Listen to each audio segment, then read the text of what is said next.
Welcome back to Hurrdat Sports Radio, AM 590, ESPN Omaha, ESPN Tri-Cities, KFOR in Lincoln.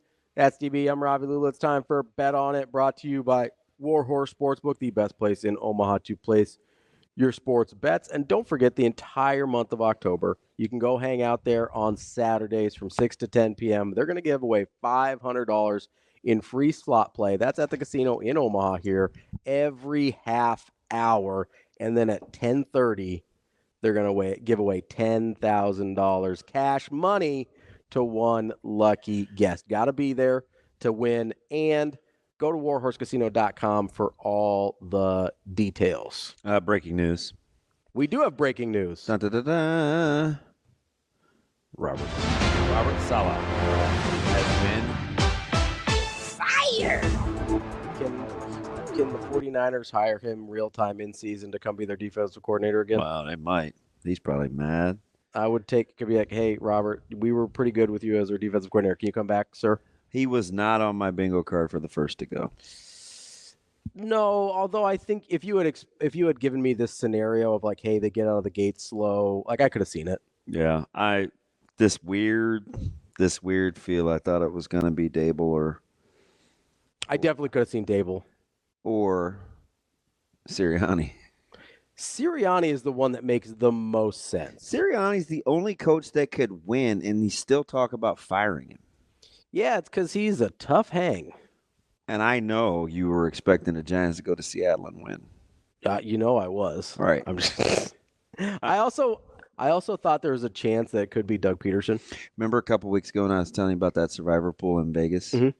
And it was down to like, I think it was, gosh, I'm going to blow this, and numbers totally matter here. Mm-hmm. In the survivor pool, after week 3, they were down to like 6,000 people after like 14 million entries. Yeah, that were still alive. After week 3. Yeah. And now it's got to be, hundreds? Maybe 1,000 tops. No, it's not 1,000. Maybe. Not a chance. Maybe. I'm going to have to Google. There's no way. If I had to guess, I would guess in the high hundreds. That would be my guess. And what 700-800. What week are we? We're going into week 6. Yeah, that was week And this 5. thing ought to be. And I think last year 3 people or 4 people split the pot.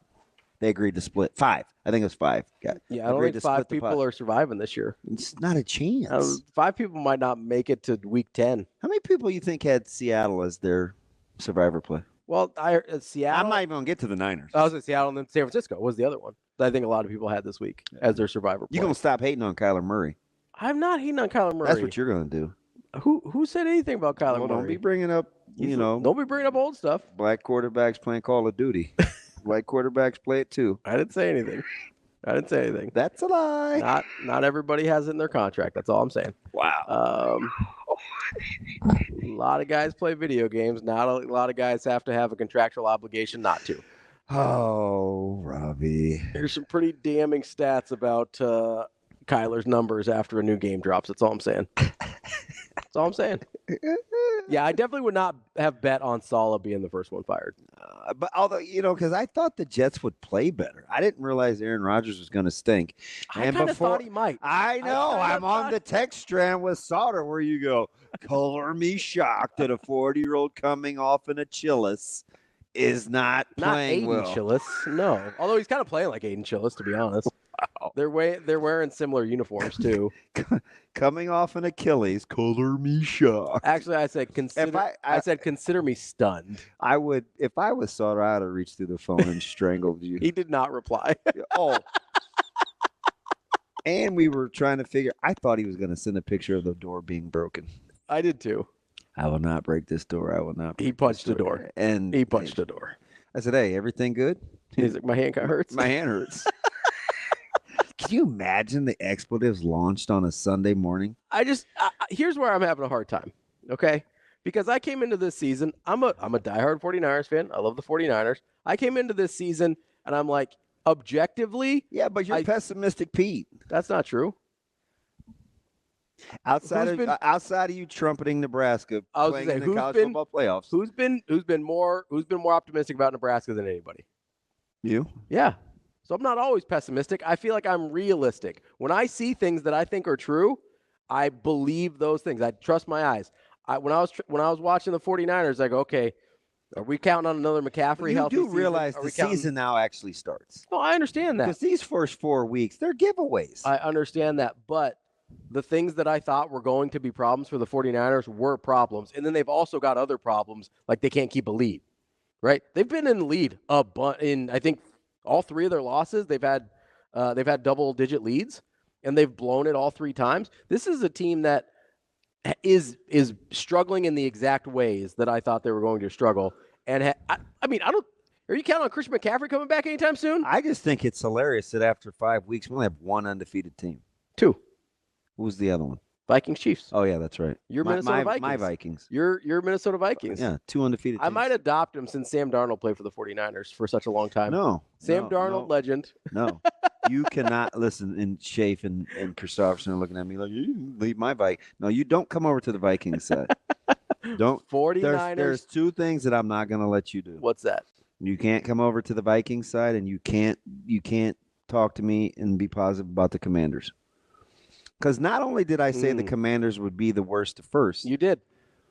I told you why it wouldn't be the Bengals. Yep. Even though they were the easy consensus. I didn't say Bengals. No, I know. Okay. And I said why it wouldn't be the Chargers. That's what I thought it would be. So how about them apples? The Chiefs are better in the regular season than I thought they'd be. Yeah. Okay, I want to get into this bet on it deal. How about them apples? Because I asked Mitch something I'm curious to get your thoughts on. Yeah. And I'm going to leave Ohio State, Oregon out of it. Unless the outcome of that game would sway you one way or the other. I don't think it would. Wouldn't be surprised if either. Although most people like Ohio State in this game. If either team won, I would not be shocked. Now, if one of those teams got blown out, like beat the doors off the other, that might raise my eyebrows a bit. So, especially if it was Oregon, because Oregon hasn't been doing that to teams. So I left it with Washington, Iowa, Penn State, USC. Yeah. Who do I learn the most about? Yes. And you guys both said either Washington, or no, you said Iowa. I think Iowa. Or Penn State. Was that the other one? Yeah. Well, because Penn State plays USC. So I think for me, it's USC. Because I'm playing results, right? I'm playing the results in my head. Going back to Oregon, Ohio State. If either of those teams win, not shocked, right? If Oregon blows out Ohio State, I'd be pretty stunned. That might change my view there. But if Oregon would still be a good team like you thought. Yes, and I still don't think it's an indictment on Ohio State. Probably just had a bad day, right? Okay. Washington, Iowa, I can see that going either way. I think those teams are pretty evenly matched. I think that nothing really surprises me there. There's no way you could peg Iowa potentially 3-3 at this spot. I absolutely did not. But I think I still know who they are as a football team. They lost by 1 to Iowa State. This is a team that wins and loses on incredibly small margins unless they play somebody good. But what you don't understand about Iowa is in 5 out of 10 games that McNamara started, he's thrown for less than 100 yards. Yeah, that's brutally bad. Brutally bad. Shockingly bad. But that doesn't change who I think about them. Like, I think of Iowa's offense as not particularly effective outside of Caleb, right? And I think of Washington. Caleb with a K. Yeah, not Caleb with a KJ. C. I think of Washington as a team that can win this game, but they're not a great team. Didn't we say it at Big Ten Media Days that Washington may be in trouble? Yeah, I think they've been better than I thought. But through 6 games, I think I know who they are. Washington may actually be better than their record. That's possible, because they probably should have won that Rutgers game. Like, that's a game Washington wins 8 times out of 10. Yeah. At least. Yeah. Right? So I can agree there. They might be better than I think they are, but through 6 games, I have a pretty good idea who I think they are. Right? I think this is going to be a close game. It goes one way or the other. The one result that I feel like would actually subvert what my thoughts are on the team is if USC beat Penn State. Because USC is kind of who I thought they were going to be, despite some early success. And if they go out and beat Penn State, that would surprise me. I think I can learn the most about USC. You make that case, huh? I think so. If you're playing the results, which I know you don't love to do. No, that's fine. It's part of it. Part of the exercise. Yeah. That's Bet On It, brought to you by Warhorse Sportsbook. Speaking of Penn State, we're going to talk to the play-by-play voice of the Nittany Lions, Steve Jones, coming up next.